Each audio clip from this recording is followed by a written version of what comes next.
दोस्तों, इस रिपोर्ट में हम बात कर रहे हैं शेखर सुमन के बारे में। शेखर सुमन के उस इंटरव्यू के बारे में जिसमें उन्होंने अपने 10 साल के बेटे के निधन को लेकर कई तरह के दर्द भरे राज बताए थे।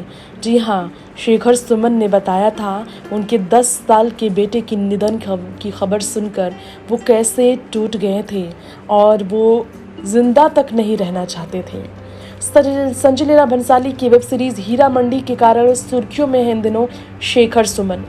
प्रमोशनल इंटरव्यूज भी वो दे रहे हैं इसे लेकर।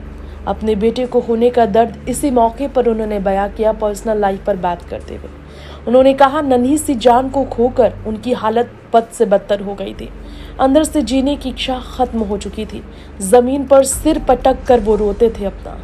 उनकी जिंदगी में सिर्फ 2 बार वो रोए, जब अपने बेटे आयुष को उन्होंने खोया और अपने कलेजे के टुकड़े को खोकर वो बहुत ज़्यादा रोए। बहुत प्यारे थे वो उनके, पटकते थे वो अपना सिर रोते हुए ज़मीन पर। वो पूरी तरह से तबाह और बर्बाद हो गए थे। उसके बाद उन्हें जीने की इच्छा ही नहीं थी।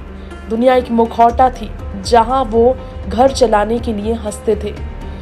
शेखर सुमन ने कहा, आयुष के जाने के बाद उन्होंने ज्योतिषों के सामने अपना हाथ रखा था और ऐसा क्यों हुआ पूछते थे।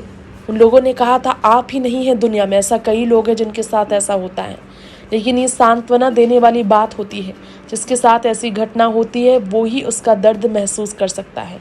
एक दिन किसी ने कहा कि एक दिन वो आपके सामने आएगा, एक बार आएगा और दर्शन देगा। कहीं ना कहीं हमने उस बात पर विश्वास किया ऐसा होगा और दिशा में मैं सोचने लगा था।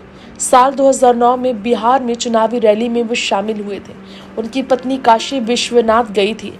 शेखर ने कहा, उनकी पत्नी अलका बाबा विश्वनाथ के मंदिर गई। पटना में कैंपिंग कर रहे थे, वो भाषण दे रहे थे। अक्सर वो बीच में फ़ोन नहीं उठाते थे, लेकिन उस दिन पता नहीं दिमाग में क्यों आया, उन्होंने फ़ोन उठाया और कहा, हेलो। उधर अलका मुस्कुराई, बोली कि तुमको पता है कि क्या हुआ। तो उन्होंने दूसरा सवाल नहीं किया, सब ठीक है क्या, कोई बात हुई, सीधा पूछा, तुम आयुष से मिली क्या। तो अलका ने कहा, तुमको कैसे पता।